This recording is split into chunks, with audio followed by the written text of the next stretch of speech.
Assalamualaikum warahmatullahi wabarakatuh. Perkenalkan, nama saya Mutiara Anggraini dengan NIM 2402100183. Saya dari kelas 3D Administrasi Publik. Nah, di sini saya ingin menyelesaikan tugas kuliah yang diberikan oleh dosen penghapusnya, yaitu Bapak Ahmad Yani SOS MS. Dan di sini saya akan menjelaskan bagaimana ketepatan digitalisasi menentukan pengambilan keputusan, kebijakan, dan pengembangan SDM dibandingkan kepemimpinan. Dan saya akan membandingkan dua pemimpin manual dan digital. Nah, di sini ada peran digitalisasi. Digitalisasi yang tepat sangat menentukan kualitas pengambilan keputusan.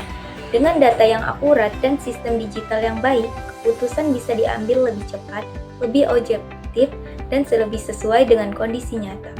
Dalam kebijakan publik, digitalisasi membantu pemerintah memahami masalah masyarakat berdasarkan data, bukan hanya asumsi. Sementara dalam pengembangan sumber daya manusia, data digital digunakan untuk menilai kinerja, menentukan pelatihan yang dibutuhkan, dan meningkatkan kompetensi secara terarah. Selanjutnya, dalam peran kepemimpinan. Namun, secanggih apapun teknologi yang digunakan, digitalisasi tidak bisa menggantikan peran kepemimpinan. Data hanya menyediakan informasi dan pilihan, tetapi pemimpinlah yang menentukan arah dan keputusan akhir. Pemimpin juga berperan dalam memastikan bahwa penggunaan teknologi tetap sesuai dengan nilai etika, keadilan, dan kepentingan manusia.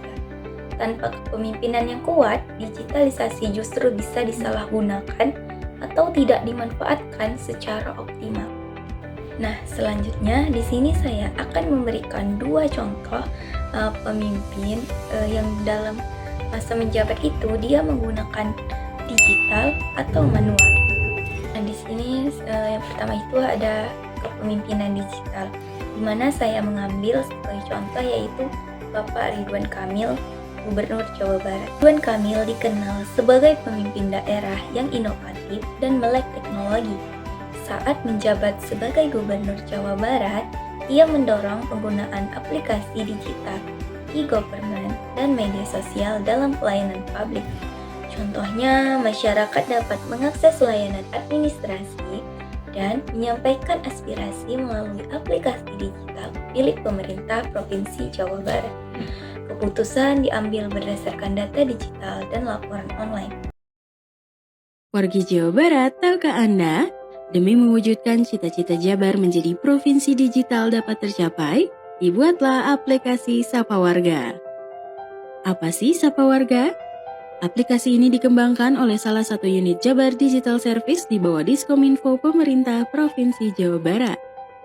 Sapa Warga merupakan aplikasi satu pintu yang memudahkan wargi Jabar melalui ketua RW dalam berkomunikasi dengan pemerintah daerah melalui berbagai fitur. Seperti bisa membagikan aspirasi lewat pengisian survei yang dibuat oleh pemerintah, mengakses berita terkini dari portal terpercaya, mendapat info seputar program pemerintah, penanganan bencana, lowongan kerja dan beasiswa, sampai jadwal samsat keliling. Akan ada lagi kesenjangan antar wilayah di Jawa Barat dengan mengakses Sapa Warga.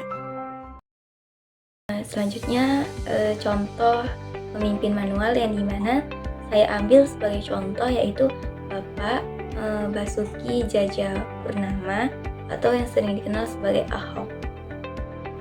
Basuki Cahayapurnama atau Ahok dikenal sebagai pemimpin yang tegas, disiplin, dan langsung ke lapangan.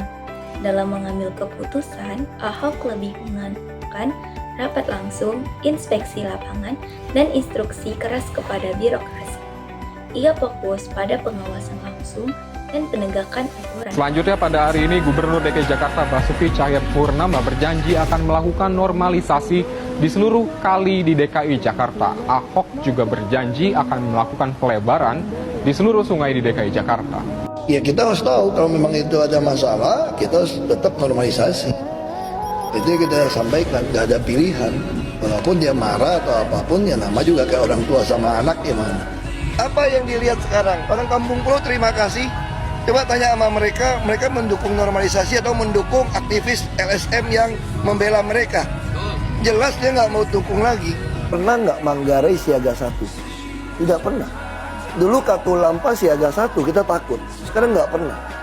Terus pernah nggak Kampung Melayu, Kampung Pulau, sebentar lagi Bukit Duri, pasti nggak banjir, karena kita lakukan normalisasi. Sekarang saya tanya, ada nggak di dunia yang orang pindahin orang dari Waduk Pluit waktu banjir sampai baju pun saya beliin? Baik, segitu saja video yang dapat saya sampaikan. Saya mohon maaf kalau ada kekurangan dan kesalahan. Wassalamualaikum warahmatullahi wabarakatuh. Sekian, terima kasih.